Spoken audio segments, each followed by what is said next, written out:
Essentially, a sound designer is someone who's responsible for all the sonic, all the aural aspects of a production. So it's music, sound effects, environmental sound, but also reinforcement if there's microphone, and also system designs. So it pretty much falls in the category of what you hear in a production. It is the purview of the sound designer. And the function is to help propel and enhance and finesse the narrative and the progression of the performance. Sound design can be very much in the background, and it's often said that if we're calling attention to ourselves, we've done something wrong. It's important that we be there as an ally in the storytelling and in the transitions, but it's also important that we be somewhat invisible in that.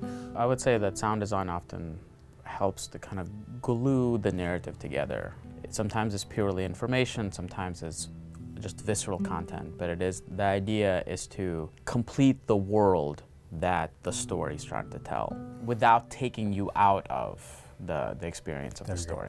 About a year and a half ago, in some room there was a conversation that this project, just in its scope and breadth, might benefit from having two people working on it. It was an opportunity to kind of bring different mindsets, different approaches, and support the two directors, but also an opportunity to work with directors that we haven't worked with, because I don't believe you worked with Seth, and I have never worked with Bob. So that was part of the thinking behind the decision of bringing both of us on board.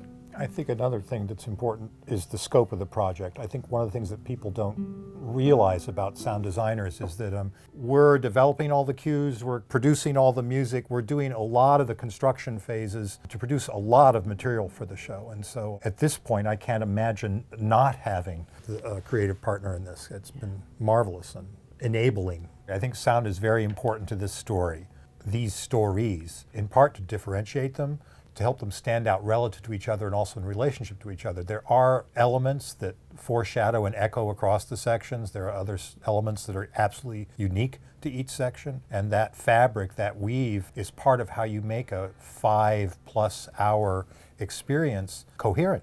But I also think Bolaño, just his style of writing it seems that he makes an attempt not to be restricted to a particular approach of storytelling. He switches narratives, switches modes, switches even references.